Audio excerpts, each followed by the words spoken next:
Samuel, por favor. Nós temos o prazer de receber Samuel para trazer a palavra do Senhor essa noite. Você precisa ouvir a voz do Senhor nessa noite, amém? Eu preciso. E nós vamos orar para que Deus possa usar o seu servo para falar nos nossos corações. O Senhor tem falado de forma maravilhosa nas nossas vidas. Nós louvamos a Deus pelos irmãos que têm se empenhado em trazer aqui a palavra. Nós louvamos a Deus porque o Senhor tem falado nos nossos corações. Diz que o povo perece por falta de conhecimento. Nós não podemos alegar isso, porque nós temos recebido a palavra do Senhor. Então que você receba com todo amor e ardor a palavra de Deus. Guarde agora toda a sua atenção para a pregação do Senhor, amém? Vamos orar. Senhor, eu te louvo, te agradeço pela vida do teu filho Samuel e quero te pedir, ó Pai, que tu venhas falar, Senhor, através dele, um profeta do Senhor nessa noite, para falar aos nossos corações, de acordo com a tua vontade, a tua santa e bendita vontade, que é boa, perfeita e agradável para com as nossas vidas. Usa o teu servo, Senhor, é o que nós pedimos nessa noite e agradecemos em nome de Jesus. Amém. Deus abençoe, Samuel. Amém. Glória a Deus. A paz do Senhor, irmãos. Glória a Jesus. É sempre bom ministrar a palavra do Senhor, mas com a ministração vem a responsabilidade, né? E quem ministra a palavra do Senhor tem essa responsabilidade. E eu gostaria de pedir à igreja que ore pelos seus ministros, orem pelos seus pastores, orem pelos seus obreiros, né? Que tem esse peso de ministrar a palavra de Deus. É um ministério de muitas recompensas, mas de muita responsabilidade também, porque nós estamos aqui para falar aquilo que Deus quer falar à igreja, e muitas vezes há uma luta dentro de nós, não sei se acontece com os irmãos, de a voz do eu tentar sobressair a voz do Espírito. Então nós batalhamos, e eu gostaria de convidar a igreja para lutar comigo nesta noite, para que nós possamos ouvir hoje exclusivamente a voz do Senhor, amém? E não outra voz. Por isso, antes de nós lermos a palavra, eu gostaria de orar mais uma vez com os irmãos, apresentando este momento ao Senhor, que Ele venha falar conosco, que Ele venha guardar os nossos corações. Pai, leva-nos cativos ao Teu trono agora, Pai.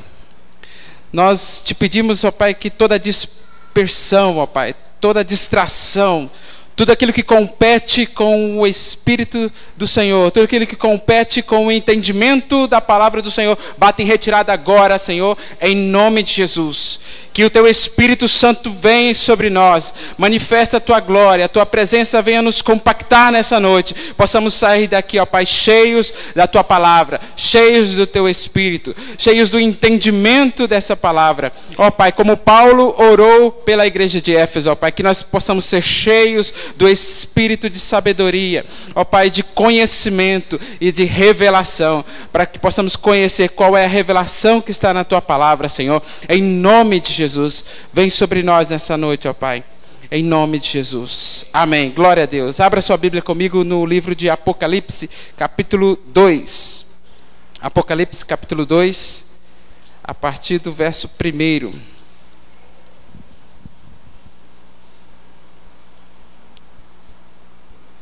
Bendito seja o nome do Senhor. Apocalipse capítulo 2, a palavra do Senhor diz assim: escreve ao anjo da igreja que está em Éfeso, isto diz aquele que tem na sua destra as 7 estrelas, que anda no meio dos 7 castiçais de ouro.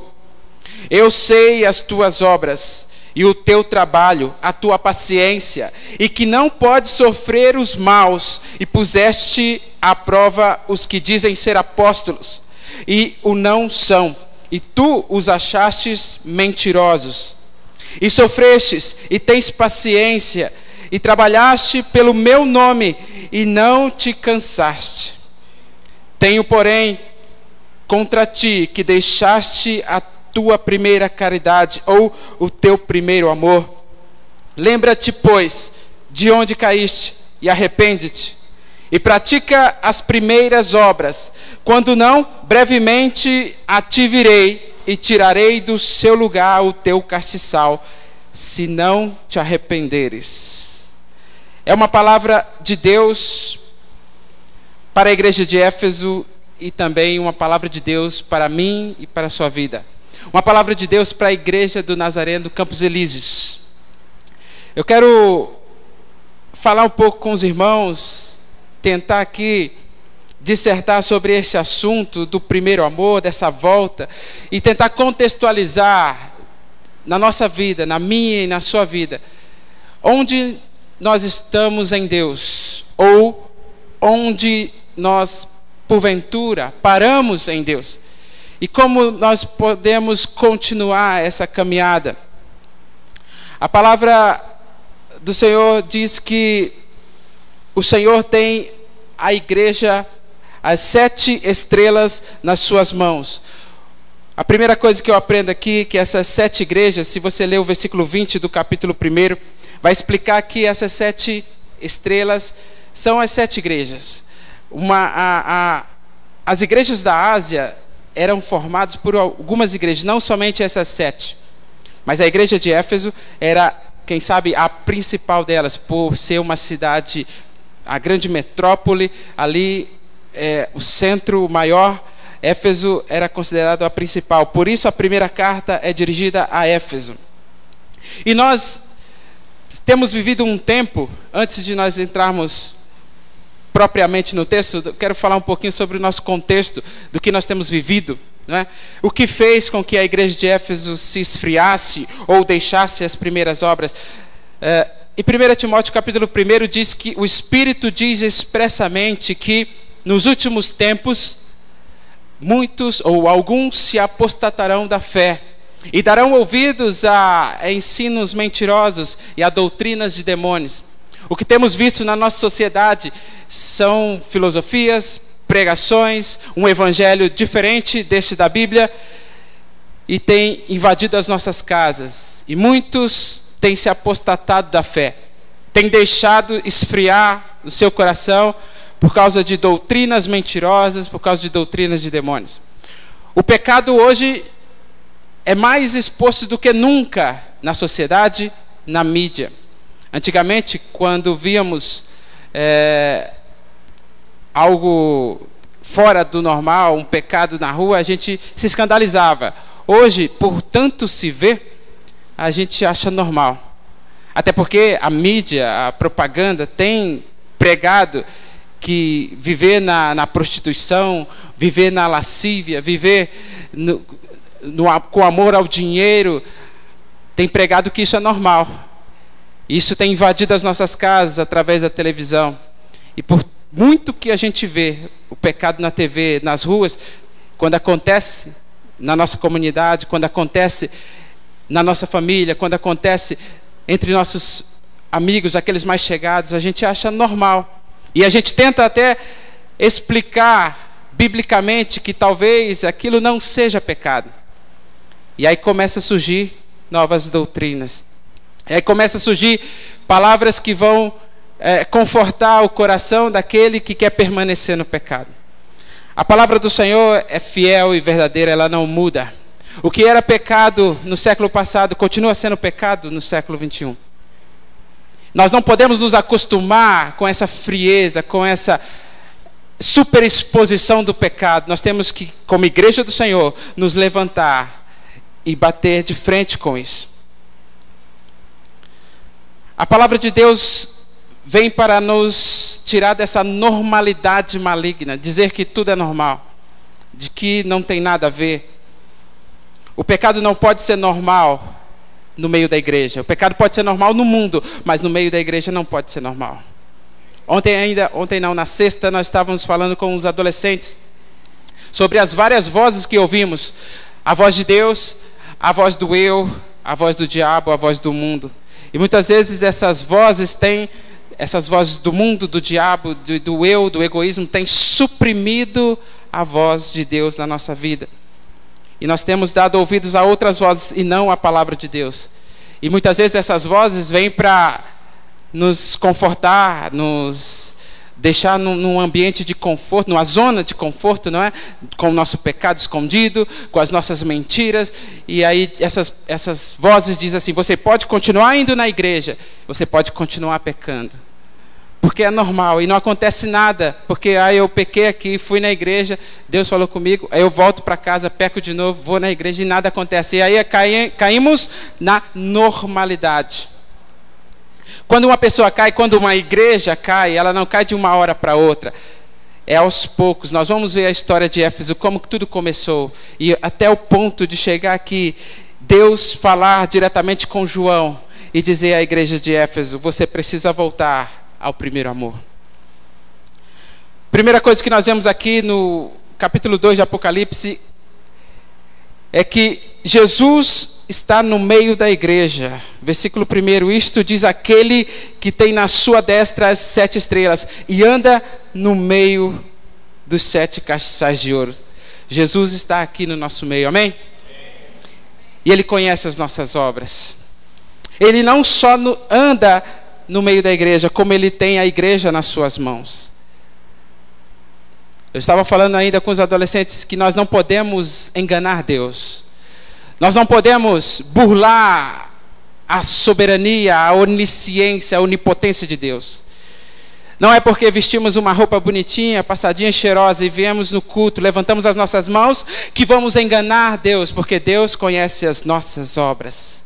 Deus sabe o que está por trás dessa roupa limpinha, cheirosa. Deus sabe o que está por trás desse sorriso seu, ou desse olhar concentrado que você está agora.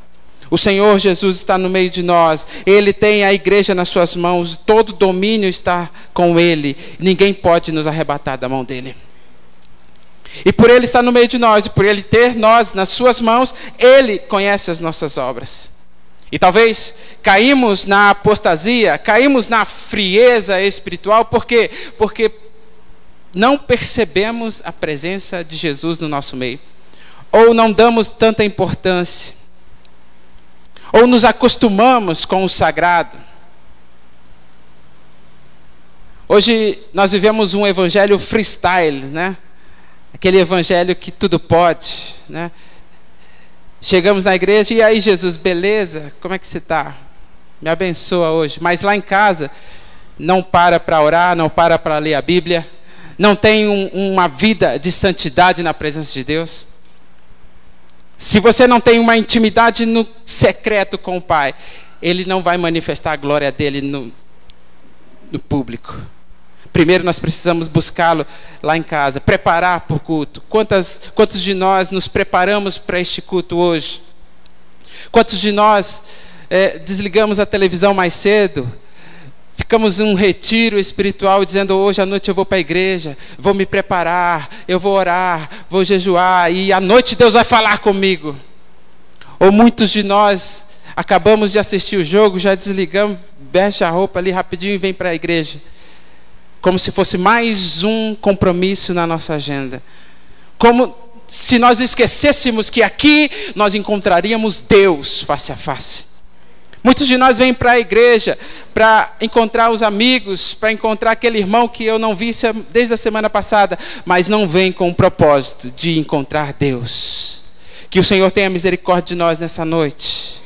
Essa palavra, antes de eu ser pregada aqui, ela falou comigo, falou no meu coração. Ela me causou uma mudança de atitude, me desafiou a sair da zona de conforto, para buscar a presença do Senhor. E a minha oração é que essa palavra também tire a igreja da zona de conforto, tire a igreja da normalidade, e que essa igreja possa se levantar como a luz da aurora e brilhar nessa terra, brilhar neste mundo cheio de trevas, que está em densas trevas e precisa da sua luz, da igreja do Senhor, em nome de Jesus. A falta da percepção da presença de Deus gera a frieza espiritual, gera a apostasia. Que o Senhor Jesus se faça presente neste lugar e manifeste a sua glória nas nossas vidas. Possamos sentir a sua presença palpável aqui nessa noite, em nome de Jesus. Passeia no meio de nós, Senhor. Fala conosco nessa noite, em nome de Jesus. Jesus ainda tem os elogios para essa igreja. Versículo 2, ele fala sobre o trabalho dessa igreja, fala sobre a paciência dela e que ela não pode sofrer os maus. E põe à prova até aqueles que se dizem apóstolos e os acham mentirosos. Eu vejo aqui uma igreja experimentada na palavra de Deus. Uma igreja que conhece a palavra de Deus. Uma igreja experimentada na palavra, ela não come qualquer coisa. Ela não come qualquer palavra. Ela prova cada palavra. E aqui diz que a igreja de Éfeso, ela ouvia, né? Naquela época havia os filósofos, aqueles que falavam em praça pública, falando novas doutrinas. Então essa igreja, ela dificilmente cairia num falso testemunho ou no falso evangelho, porque essa igreja era experimentada na palavra. Ela experimentava os apóstolos e achava eles mentirosos. É uma igreja que tem zelo pela palavra do Senhor. Diz também que essa igreja, ela não se cansa de trabalhar. Ela trabalhava também no templo. Talvez ela fazia a sua obra social. Então eu vejo uma igreja completa, porque é uma igreja experimentada na palavra e que não aceita falsos profetas e que ainda trabalha, né, para o reino e ainda não se cansa. Uma igreja paciente. Versículo 3: e sofrestes e tens paciência, e trabalhaste pelo meu nome e não te cansaste. Uma igreja que, se era para abrir a igreja 6 horas para lavar, para cuidar do templo, ela vinha abrir a igreja 6 horas. Se o ensaio era no meio da semana, vinha no meio da semana. Se é no domingo de manhã, vem no domingo de manhã. Se é para ir para levar o café lá na praça, vinha para a igreja para levar café na praça. Uma igreja que trabalhava, uma igreja que não se cansava, uma igreja que você podia contar com ela, não é? Se é para pregar quarta, pregava. Se é para pregar sexta, domingo, sábado, pregava também. Se tinha que ir para outra cidade, para o encontrão de louvor, vai lá também, a igreja está presente. É uma igreja ativa. Eu vejo uma igreja experimentada na palavra, uma igreja trabalhadora e uma igreja que não se cansa. Diante de tantos elogios, tem um porém. Porém, é uma conjunção adversativa. Eu costumo ensinar aos meus alunos, quando falamos sobre conjunção, de que a melhor maneira de decorar isso é: quando vem uma conjunção adversativa, você pensa assim: tudo que vem depois dessa palavra é totalmente o contrário do que veio antes dessa palavra. Até aqui, então, nós estamos vendo uma igreja trabalhadora, uma igreja experimentada na palavra, uma igreja que não se cansa pelos tantos compromissos que ela tem no meio da semana, não é? Ela não se cansa do trabalho no templo. Tudo positivo, mas depois do porém, como eu já disse, tudo que vem depois de uma conjunção adversativa é totalmente o contrário daquilo que foi dito antes. Se antes do porém era só elogios, agora, depois do porém, vem uma cobrança. O anjo diz à igreja: contra ti, porém, tem uma queixa. Deixaste o teu primeiro amor. Lembra-te, pois, de onde caíste, arrepende-te e pratica as primeiras obras. Quando não, brevemente a ti virei e tirarei do seu lugar o teu castiçal, e se não te arrependeres. Havia uma coisa que chamava a atenção na igreja. Por trás de todo o trabalho, por trás de toda a doutrina, toda a ortodoxia, de todo o zelo pela palavra e pela liturgia do culto, quem sabe, por trás de tudo isso tinha um esfriamento ou um esquecimento do amor. O apóstolo Paulo, no 1 Coríntios capítulo 13, ele fala que o amor é a supremacia de todos. Existe a fé, a esperança e o amor, porém o maior de todos é o amor. Ele disse: ainda que eu falasse a língua dos homens, ainda que eu falasse a língua dos anjos, se não tiver o amor, eu nada seria. Eu poderia ter a fé que dissesse para o monte: sai daqui para colar, e ele saísse, mas se não fosse o amor, nada adiantaria. O que adianta uma igreja experimentada na palavra, assídua na escola bíblica, sabe os versículos de cor, de trás para frente, de frente para trás, conhece todos os livros da Bíblia. Quando o pregador vem pregar, a igreja começa a provar esse pregador para ver se ele é bom mesmo, para ver se ele está dentro da palavra, porque a igreja conhece a palavra. Antes do pregador falar aqui o versículo, alguém lá já fala primeiro. E isso é bom, porque você não cai em qualquer lorota. Muito bom. Mas o que adianta uma igreja trabalhadora, que abre suas portas de segunda a segunda, tem culto de manhã, de tarde, de noite, tem trabalhos com adolescentes, jovens, velhos e crianças, tem um ministério de louvor, tem um coral, e trabalha e não se cansa, e faz o trabalho social sem o amor, não adianta. Jesus fala de uma igreja que exteriormente, parece-me uma igreja padrão, mas interiormente falta o amor, falta a paixão pelo que está fazendo. Parece que entrou no automático, não é? Vamos fazer porque tem que fazer, mas lá dentro o amor já morreu, o amor já não está mais ali dentro, e corremos o risco de perder o Espírito. A palavra do Senhor diz que se não houver um arrependimento, se nós não reconhecermos o ponto da frieza espiritual, vai chegar um ponto em que o próprio Jesus virá e vai tirar do nosso meio o castiçal, se não nos arrependermos. O pregador pode pregar muitas palavras bonitas, mas se o seu coração não queimar, se o seu coração não queimar por amor a este evangelho, por amor de Jesus, uma hora Deus tira o seu espírito, a sua presença, e aí já são só palavras vazias. A palavra do Senhor diz que vai chegar um tempo em que muitos clamarão: Senhor, Senhor. E ele vai falar: aparta de mim, porque eu não te conheço. Mas como que não me conhece? Eu trabalhava na igreja, expulsava demônios, eu pregava, eu cantava, eu abria a igreja de manhã, fechava só de noite, eu limpava, fazia de tudo. Mas trabalho sem amor, sem paixão, Deus não conhece. Como que começou essa igreja? Como que começou essa igreja de Éfeso, para nós entendermos a que ponto que ela chegou? Vai lá em em Atos, capítulo 18.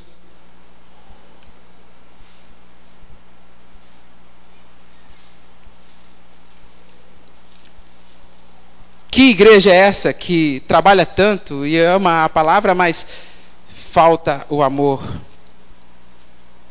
Éfeso era considerado a grande metrópole, e nela habitava o templo da deusa Diana. E esse templo era muito famoso porque as pessoas iam lá, os seus sacerdotes, sacerdotisas, iam lá prestar culto a essa Diana. Por meio de relações sexuais, eles faziam ali como se fosse culto a essa deusa Diana.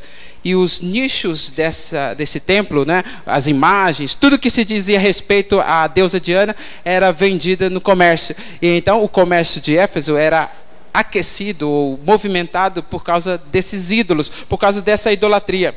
Também Éfeso era conhecida como a cidade da feitiçaria, do ocultismo, da magia. E em Atos capítulo 18, a partir do verso 24, diz que chegou em Éfeso um certo judeu chamado Apolo, natural de Alexandria, varão eloquente e poderoso nas Escrituras. Era este instruído no caminho do Senhor e fervoroso no Espírito, falava e ensinava diligentemente as coisas do Senhor, conhecendo somente o batismo de João. Ele começou a falar ousadamente na sinagoga, e quando o ouviram, Priscila e Áquila o levaram consigo e lhe declararam mais pontualmente o caminho de Deus. Aqui nós vemos que o primeiro evangelista que chegou lá em Éfeso, Apolo, ele era experimentado na palavra.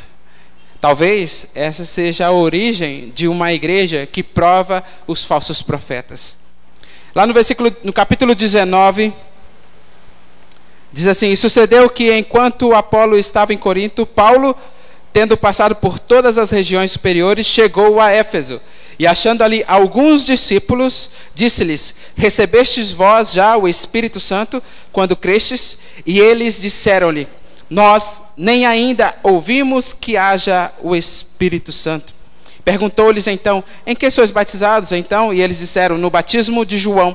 Mas Paulo disse: certamente João batizou com o batismo do arrependimento, dizendo ao povo que cresce no que após ele havia de vir, isto é, em Jesus Cristo. E os que ouviram foram batizados em nome do Senhor Jesus. E impondo-lhes Paulo as mãos, veio sobre eles o Espírito Santo, e falavam línguas e profetizavam. Estes eram ao todo uns 12 varões. E entrando na sinagoga, falou ousadamente por espaço de 3 meses, disputando e persuadindo-os acerca do reino de Deus. Mas como alguns deles se endurecessem e não obedecessem, falando mal do caminho, perante a multidão, retirou-se deles e separou os discípulos, disputando todos os dias na escola de um certo tirano. E durou isto por espaço de 2 anos, de tal maneira que todos os que habitavam na Ásia ouviram a palavra do Senhor, tanto judeus como gregos. E Deus, pelas mãos de Paulo, fazia maravilhas extraordinárias, de sorte que até os lenços e os aventais se levavam do seu corpo aos enfermos, e as enfermidades fugiam deles, e os espíritos malignos saíam. E alguns exorcistas judeus ambulantes tentavam invocar o nome do Senhor Jesus sobre os que tinham espíritos malignos, dizendo: esconjuro-vos por Jesus, a quem Paulo prega. Os que faziam isto eram 7 filhos de Seva, judeu, principal dos sacerdotes. Respondendo, porém, o espírito maligno disse: conheço a Jesus, e bem sei quem é Paulo, mas vós quem sois? E saltando deles o homem que tinha o espírito maligno, e assenhorando-se de 2, pôde mais do que eles, de tal maneira que nus e feridos fugiram daquela casa. E foi isto notório, todos os que habitavam em Éfeso, tanto judeus como gregos, e caiu temor sobre todos eles, e o nome do Senhor Jesus era engrandecido. Versículo 19.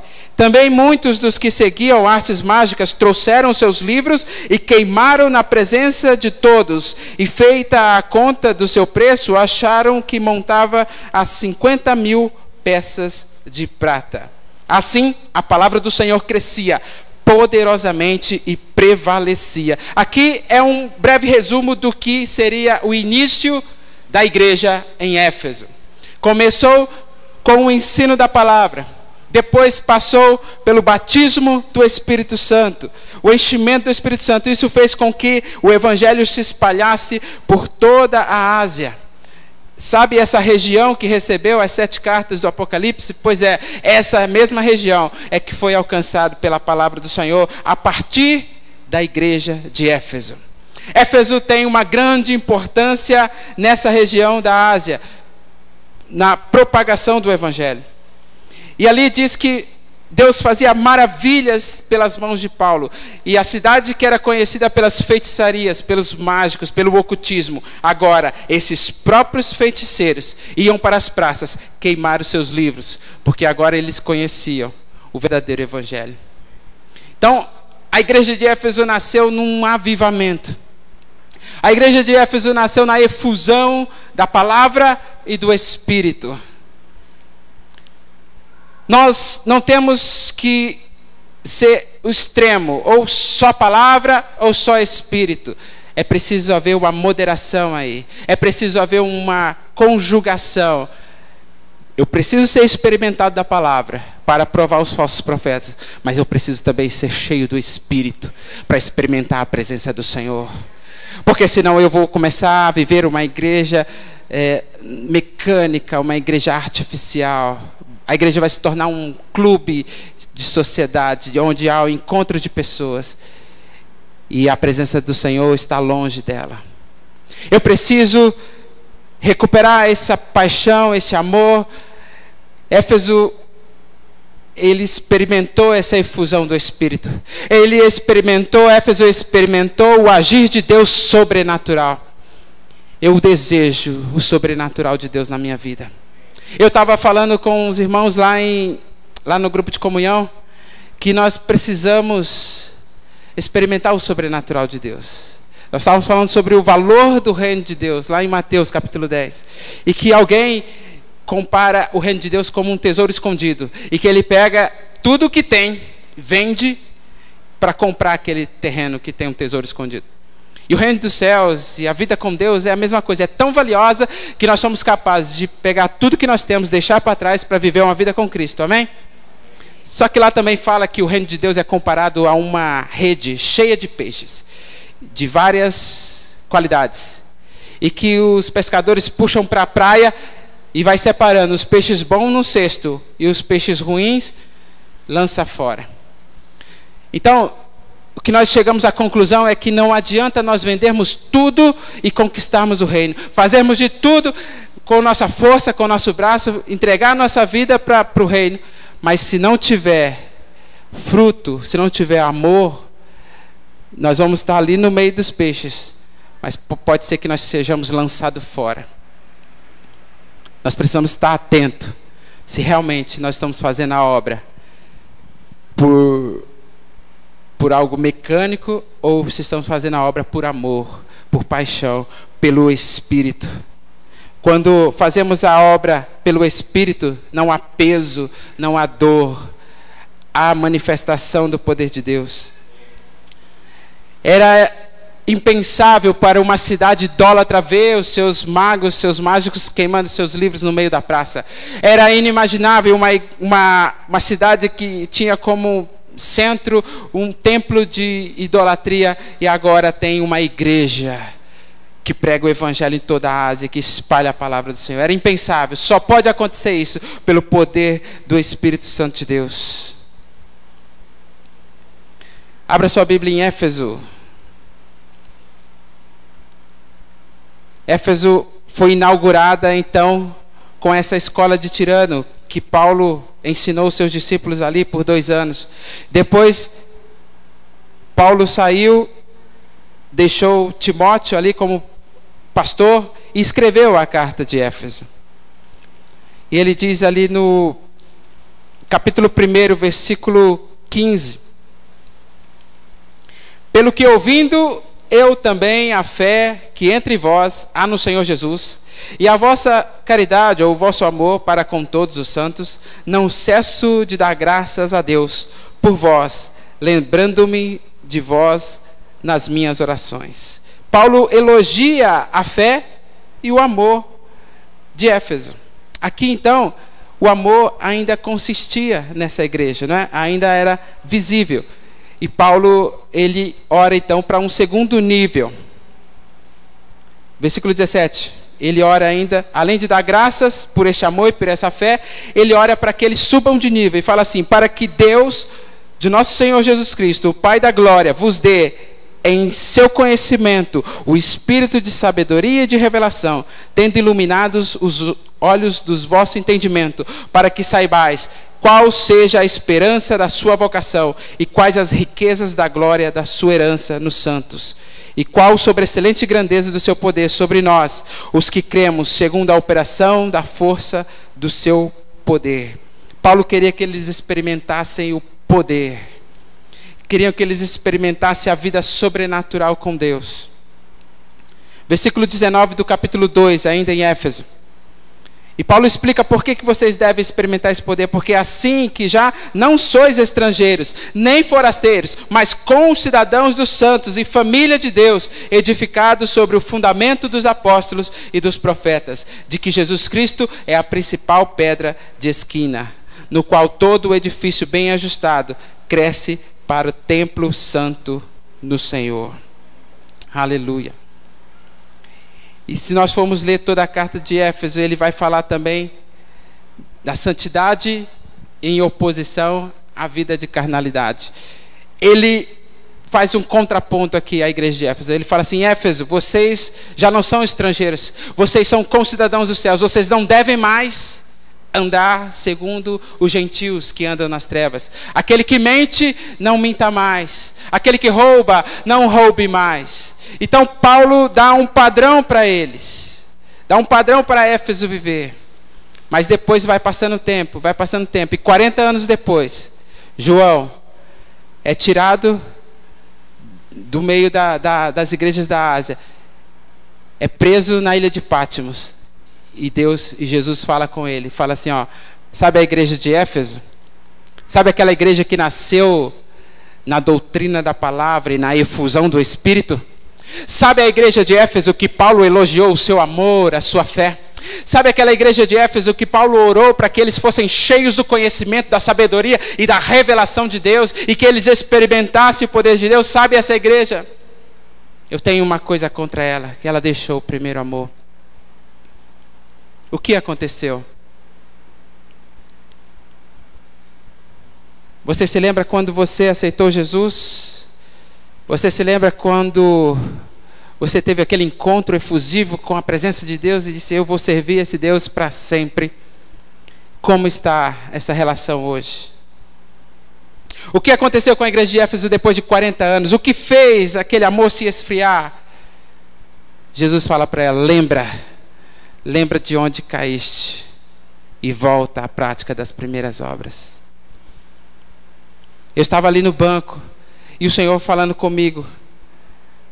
Algumas coisas na minha vida que eu preciso retornar ao primeiro amor. Algumas coisas que eu preciso mudar na minha vida. E Ele falou comigo, se eu mudar, se eu voltar, se eu me lembrar de onde eu caí, se eu voltar lá no princípio do primeiro amor, Ele vai fazer grandes coisas na minha vida. E essa mesma palavra que eu recebi ali no banco, eu falo para você, se você se lembrar de onde cair, se você renunciar a essa frieza, essa zona de conforto que você se encontra, se você renunciar a isso e voltar à prática das primeiras obras, Deus vai te fazer voar nas asas do Espírito. Deus vai te pegar e vai te usar como uma bomba para explodir o inferno e resgatar vidas. Vai levantar a igreja como a luz da aurora e brilhar no meio dessas trevas. Deus quer restabelecer o princípio com o homem. Voltem a Apocalipse capítulo 2. O projeto de Deus continua o mesmo.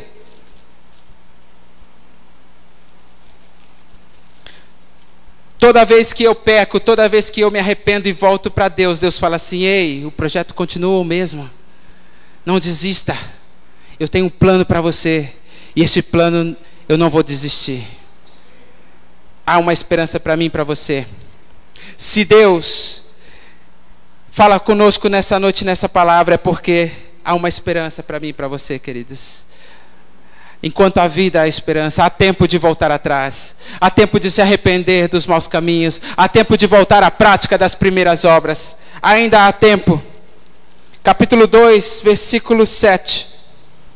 Quem tem ouvidos, ouça o que o Espírito diz às igrejas. Ao que vencer, dar-lhe-ei a comer da árvore da vida, que está no meio do paraíso de Deus. Aqui o texto faz uma alusão ao jardim do Éden, ao princípio, quando o homem e a mulher tinham total intimidade com Deus, onde o homem e a mulher recebeu de Deus toda a autoridade para dominar sobre todas as coisas, e vivia num jardim em que eles não precisavam trabalhar, porque o orvalho surgia da terra e eles só tinham que cuidar daquele lugar. Deus me fez lembrar aqui do jardim, da árvore no meio do jardim, e do primeiro pecado do homem, que Deus falou, não coma dessa árvore que está plantada no meio do jardim. E ele foi lá e comeu, desobedeceu. E os anos foram passando, séculos e séculos. Chegamos hoje, no século 21.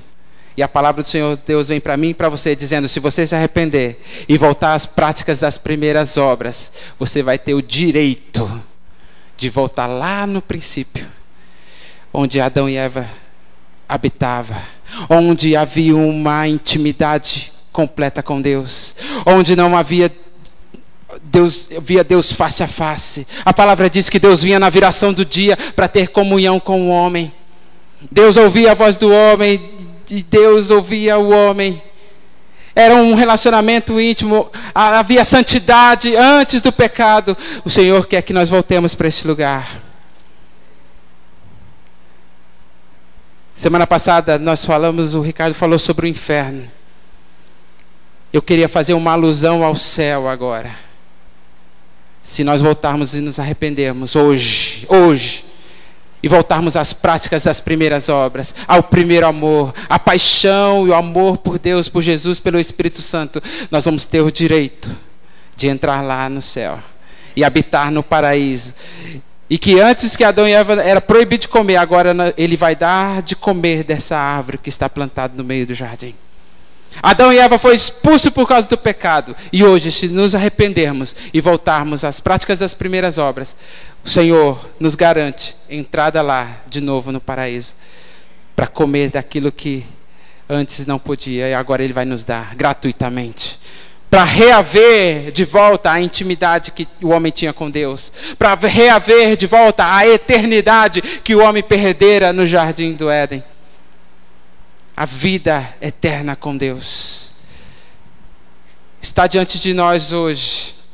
Voltar ou não voltar? Se voltarmos, Deus nos garante a vida eterna.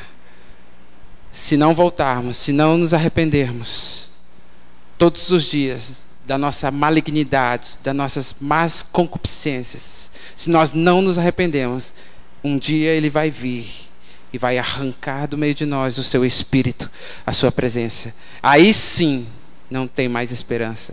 Aí sim, já vai estar tudo terminado. Aí sim, nós vamos estar no julgamento final. Mas hoje, Deus traz uma palavra de esperança para mim e para você, dizendo: ainda tem chance, ainda há esperança. Ainda o Espírito de Deus fala no meio da igreja. Ainda o Espírito de Deus não foi retirado. Ainda Deus está falando e bradando no meu e no teu coração: volta, volta e se arrepende. Volta e pratica as primeiras obras. Fique em pé no seu lugar. Vamos orar ao Senhor em nome de Jesus. Bendito seja o nome do Senhor, Pai.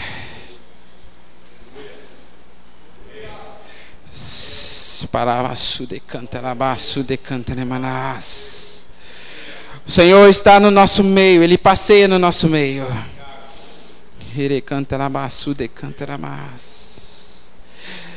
Ele espera encontrar nessa noite um coração arrependido. Ele espera encontrar nessa noite um coração do verdadeiro adorador. Pai, nós nos arrependemos, Senhor. Arrependemos-nos, Senhor, do nosso egoísmo, da nossa prepotência, Deus, de confiarmos no nosso próprio braço, confiarmos nas nossas próprias estratégias. Nos arrependemos, Senhor, de sermos autossuficientes. Nos arrependemos, Senhor, por não reconhecer a Tua presença no nosso meio. Oh Deus, por rebaixar o santo e igualar ao profano. Nos arrependemos, Senhor. Nos arrependemos, Senhor, porque muitas vezes as coisas do mundo, as ofertas do mundo, têm falado mais alto do que a Tua voz, Senhor. E temos entrado, ó Pai, num automático, e a igreja e o trabalho e a vida cristã se tornou apenas mais um compromisso na minha agenda. Eu me arrependo, Senhor. Eu quero voltar ao primeiro amor. Eu quero voltar ao princípio, Senhor. Eu quero voltar e ter as experiências contigo, ó Pai, de quando eu orava e sentia a Tua presença. E quando eu orava no meu quarto e eu sentia o ambiente mudar. Quando eu abria a minha boca na igreja e eu sentia o ambiente se transformar. Oh Deus, eu percebia os céus abertos sobre mim, ó Deus. Oh, Pai, eu quero voltar ao primeiro amor. Abre as janelas dos céus hoje, Deus. Quebra o céu de bronze hoje, por causa do arrependimento neste lugar. Em nome de Jesus. Oh, Deus. Eu quero voltar naquele tempo em que eu li a Tua palavra e ouvi a Tua voz claramente. Eu recebia palavras de revelação e abençoava o meu irmão com palavras proféticas. Eu quero voltar naquele tempo em que eu orava e não se cansava. Porque, ó Deus, eu tinha paixão, eu tinha amor. Traz de volta esse fogo. Começa a queimar agora, Senhor, nos nossos corações este fogo, essa paixão pelo Teu amor. Em nome de Jesus, Senhor. O Senhor tem uma obra para fazer aqui nessa noite ainda. Por isso não se disperse. O Senhor tem uma obra para fazer aqui ainda esta noite. E o Senhor está vendo os corações nessa noite. Aquele que conhece as nossas obras, conhece os nossos corações. E Ele está vendo corações sendo quebrantados, corações arrependidos, corações dispostos a voltar às primeiras obras. Ele está vendo aqui nessa noite homens e mulheres fazendo um compromisso com Ele, de que vai voltar às primeiras obras, vai voltar a orar, vai voltar a jejuar, voltar a ler a Bíblia. Lembra daqueles cânticos que eu punha nos seus lábios? Lembra dos cânticos que eu colocava no seu coração? Daquele tempo de intimidade no seu quarto secreto comigo? Lembra? Volta! Volta! Tenho saudades de ti. Volta! Charamasu de canteremana, masu de canteremana. As coisas deste mundo têm nos sufocado, o trabalho tem nos sufocado, os compromissos têm nos sufocado, mas nessa noite o Senhor pega pela sua mão e te arranca no meio de tudo isso, te arranca com um braço forte, te arranca do meio do pecado, te arranca do meio do lamaçal, te arranca do meio da tribulação, te arranca do meio das perturbações e te coloca num alto retiro. E diz: você é meu e eu sou teu.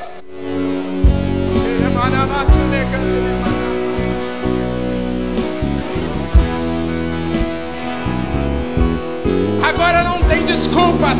Agora não tem papai, não tem mamãe.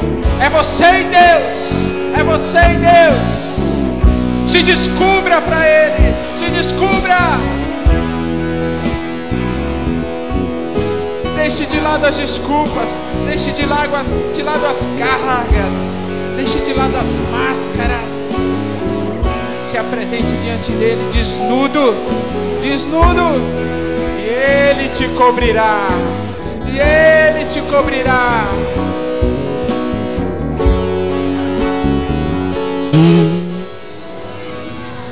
Essa é a hora de você falar para Ele o que tem te afastado dele. O que tem te afastado da presença de Deus. É isso que tem me afastado da presença de Deus. Deus, eu abro mão nessa noite. Eu abro mão nessa noite em nome de Jesus.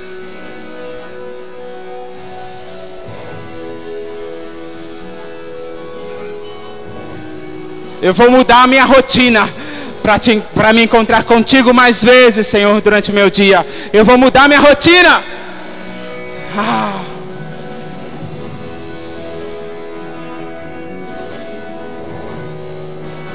Foi pago um alto preço para que nós tivéssemos intimidade com Deus. Foi pago um alto preço para que nós tivéssemos vida novamente.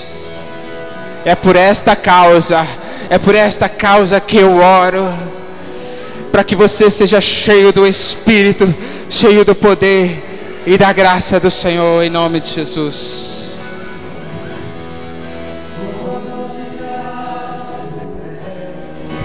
E o resto desaparece, simplesmente a ti me achego, ansiando oferecer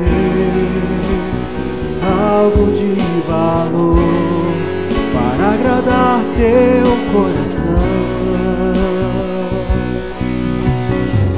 Mais que uma canção eu te darei, pois apenas uma canção não é o que queres de mim.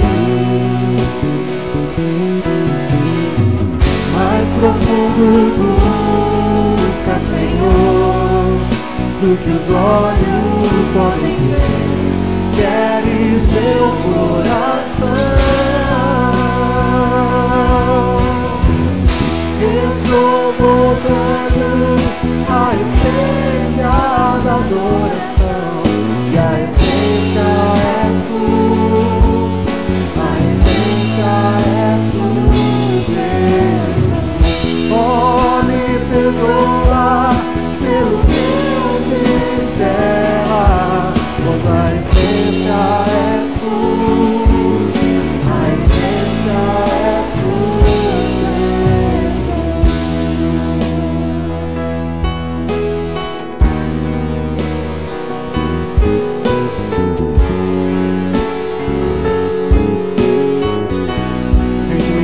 valor, rei de imensurável valor.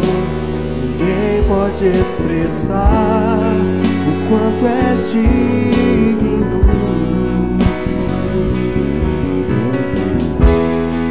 Embora eu seja pobre e fraco, tudo que tenho é teu, cada fôlego meu.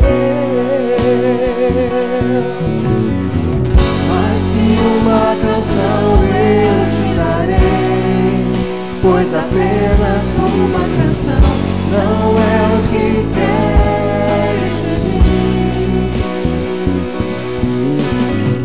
Mais profundo busca, Senhor, do que os olhos podem ver. Queres meu coração.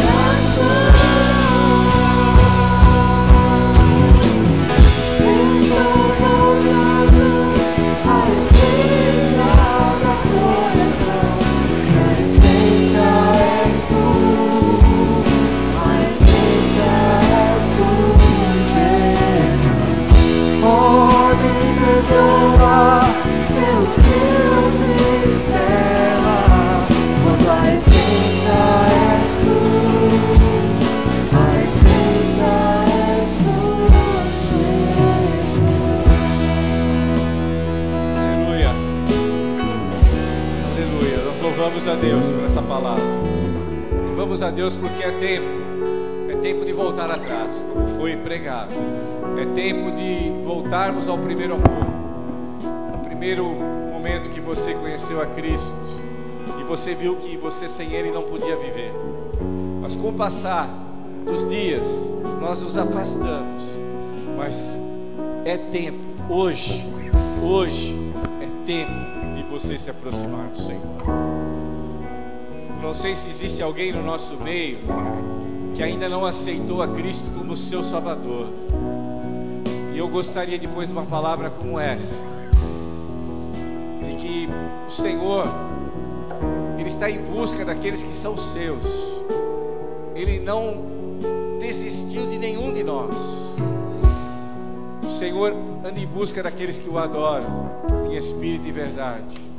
Então, se existir alguém no nosso meio que não aceitou Jesus como seu Salvador e gostaria de testemunhar do amor do Senhor, levante a sua mão. Se existir alguém que quer aceitar Jesus como seu Salvador. Tem alguém no nosso meio? Amém? Glória a Deus. Então vamos orar. Não feche os teus olhos. e acerte a tua vida com Jesus. Você que já conhece o Senhor, você que já é dele, você que já entregou a sua vida a Ele, você que já tem um laço de comunhão com Ele, mas tem se afastado.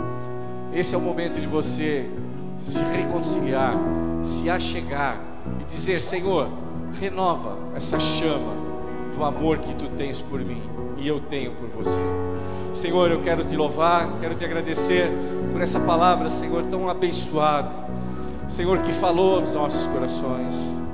Senhor, ela foi pregada porque nós temos necessidade de ouvi-la, porque estamos vivendo, Senhor, longe do primeiro amor, longe da verdade do Evangelho.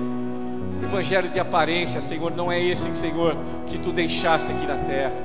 Senhor, não deixa, Senhor, que nós vivamos um Evangelho para os outros verem, mas que nós possamos viver aquele Evangelho para o nosso Deus, aquele que recebemos do Senhor, aquele que é verdadeiro, que é puro. Senhor, torna, Senhor, presente isso na nossa vida. Renova as nossas forças.